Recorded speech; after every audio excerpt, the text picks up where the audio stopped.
En eso están muy, muy activos y fuertes los escandinavos. Mm. Los escandinavos que son, o dan la impresión de ser aislados, solitarios, fríos, distantes, aburridos. Bueno, ellos mismos, en el libro dices que ellos mismos se reconocen un poco así. Sí, a mí me contó un finlandés, ¿cómo era? El chiste Del aislamiento social durante la sí, pandemia. sí, que ellos no tuvieron ningún problema en mantener la distancia de 2 metros porque normalmente mantienen una distancia de 4, ¿no? O ¿cuál es la definición de un finlandés extrovertido? Cuando en lugar de mirar la punta de sus zapatos, mira la punta de tus zapatos. Sí. Pero, así todo, tienen una vida comunitaria muy, muy intensa. A mí me costó mucho conseguir ninguna entrevista después de las 4 de la tarde, porque todos tienen su clase De karate, ¿no? de karate o su coro, o su grupo de danza, o su grupo de solidaridad con las focas en Tailandia, o lo que sea.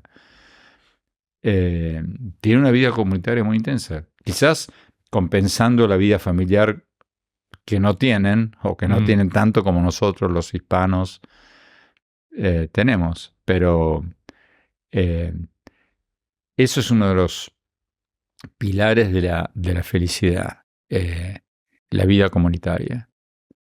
Una cosa que también leí en tu libro relacionado, has mencionado antidepresivos, has mencionado los países escandinavos, es que, sorprendentemente, el segundo país más feliz del mundo, que es Islandia, es el primero en consumo de antidepresivos. Sí. ¿Cómo se explica eso? Puede ser que por eso sean tan felices, porque están todos high. Pero Están son todos, como infelices medicados, entonces.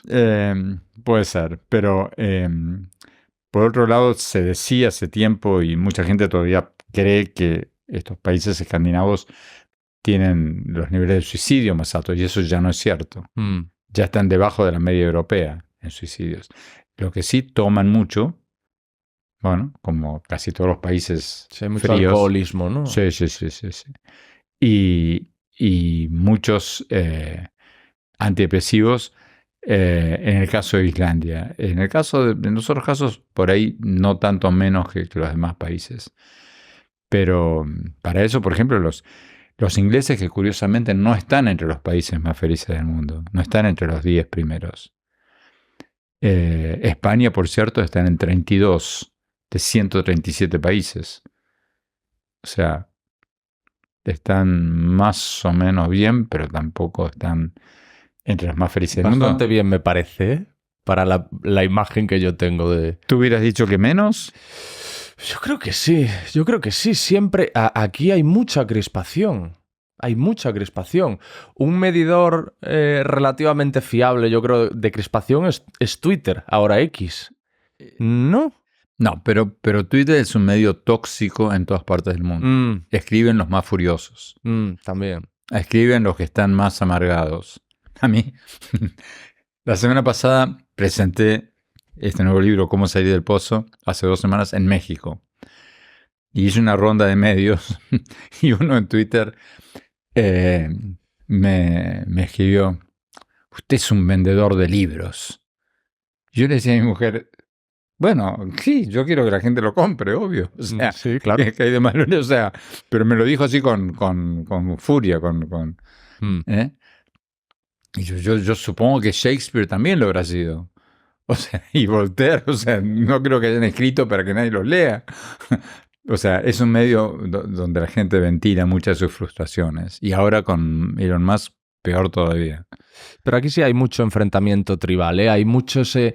Yo tengo la sensación de que existe mucho ese concepto de si tú no eres de los míos, eres mi enemigo. Si no piensas como yo, eres mi enemigo. Puede ser, pero sí. Pero quizás comparado con otros países, en Estados Unidos, donde yo vivo, hay una polarización impresionante. La gente ha dejado de tener amigos. Si eres demócrata, has dejado de tener amigos trampistas. Si eres trampista, has dejado... Yo Yo le pregunto a amigos aquí en España si tienen amigos del otro lado, y sí, todavía tienen amigos del otro lado. En Estados Unidos, en Argentina, las cenas familiares muchas veces ni siquiera se acercan al tema político porque se matan. O sea, En el libro mencionas que una de las muchas causas que pueden estar relacionadas con la sensación de satisfacción y de bienestar que tienen en los países escandinavos es que hay confianza en sus políticos y hay unos índices bajísimos de corrupción. bueno, ese fue uno de los motivos, Alex, por los que con el COVID tuvieron bajísimos niveles de COVID. Porque el gobierno les dijo, vacúnense, y todos se vacunaron. Que fue el caso opuesto a lo que pasó, por ejemplo, en China, donde nadie le dijo, si el gobierno dice vacúnense, ahí debe haber trampa, nadie se vacunó. Ah, pues yo pensaba que en China si le decían a la población vacúnate, la población estaba ya bajando a vacunarse. No, lo contrario, ese fue el problema. En muchos países la gente desconfió en Estados Unidos. Trump y el propio presidente del país, que en ese momento era Trump, se reía un poco, mandaba dobles mensajes de las vacunas y de Anthony Fauci, ¿te acuerdas? Sí. Y mucha gente no se vacunó y hubo una cantidad de muertes impresionantes. En estos países hay más confianza en los políticos y hay mucho menos polarización. Cuento, por ejemplo, entrevisté al líder del partido más de izquierda del Parlamento de Dinamarca, que por cierto me interrumpió la entrevista a las 3 de la tarde porque se iba a su curso de karate y me decía que yo le decía, ¿y dónde es? Acá mismo en el Parlamento. A las 4 de la tarde tenemos clase de karate. Y yo, ¿quiénes van? Y no, y van personal de la cafetería, algunos diputados, algunos senadores. Y yo le digo, ¿de los diputados? ¿De qué partido? No, voy yo. Y curiosamente van también los de ultraderecha. Y digo, ¿y ustedes hacen karate entre los de ultraizquierda y no se matan? Y yo, no. O sea, al contrario. Y me mostró orgulloso en su teléfono una foto de él con su otro diputado de ultraderecha.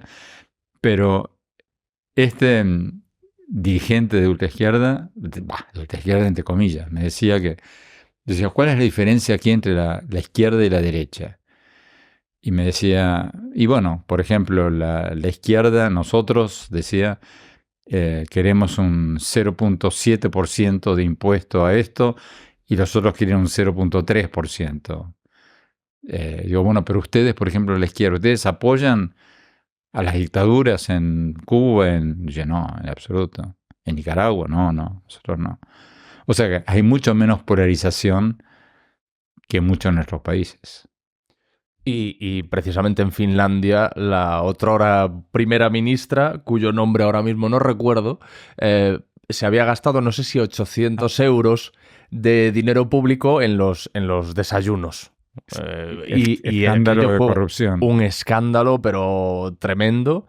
Y de hecho, bueno, no salió reelegida y probablemente por este tipo de historias. Claro, eso aquí es 800 euros de desayunos. Eso aquí, vamos. Bueno, en Argentina. Es un día. En Argentina o en México, por supuesto. Estamos hablando de miles de millones de dólares. O sea, es irrisorio. La corrupción es un buen dato, pero volviendo a lo que te decía antes, que para mí lo más fascinante del libro no es el descubrimiento de los factores de infelicidad, sino las soluciones que encontré en todo el mundo.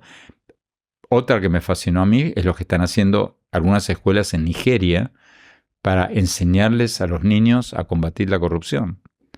De nuevo, igual que antes te contaba en el caso de aprender a tolerar el fracaso, les cuentan a los niños historias ejemplares para combatir la corrupción. Por ejemplo, la maestra cuenta un caso a los niños que los niños pueden entender perfectamente. Hay un partido de fútbol entre el primer grado A y el primer grado B. El árbitro es el papá de uno de los niños de primer grado A. Niños, discusión en clase. ¿Puede ser neutral el árbitro o no? Entonces los niños empiezan a discutir y empiezan a aprender desde muy pequeños el concepto de conflicto de intereses. Ni a ti ni a mí nos enseñaron en la escuela ni remotamente lo que es un conflicto de interés. O le dicen, son todos cuentos infantiles para niños de primaria. Y están muy bien pensados. Por ejemplo, otro cuento infantil dice, escritos para los niños, ¿no? Había una vez un funcionario público en un pueblo que era muy buena persona, muy buena gente, que para hacer un favor a su primo le consiguió una cita con el gobernador para conseguir un proyecto de construcción de un edificio. Y le pagó un soborno. Y el gobernador le dio la licencia y el primo que le hizo el favor construyó el edificio. A los 3 años, obviamente, como se cayó el edificio, murieron 3 familias. Niños, discusión en clase. ¿Era realmente tan bueno este hombre, el funcionario público? Ahora no me acuerdo cómo se llamaba. ¿O no? Discusión en clase, porque este hombre antes te contaban de que era muy bueno, que ayudaba a su familia, que hacía beneficencia, que era un buenísimo padre, que toda esta historia. Entonces, discusión en clase. ¿Era tan buena persona o no? Desde muy pequeños ya los familiarizan con el concepto del soborno y el costo social del soborno. Todas esas cosas son cosas que los países pueden hacer y que se están haciendo. Por eso yo soy un convencido de que hay que tener visión periférica, mirar lo que hacen otros y adaptar las cosas que sirvan. Y esa es una, por ejemplo, que en Hispanoamérica aprender el concepto de la corrupción y del costo social de la corrupción, o sea, fundamental. Pero no lo hacemos. En las escuelas no.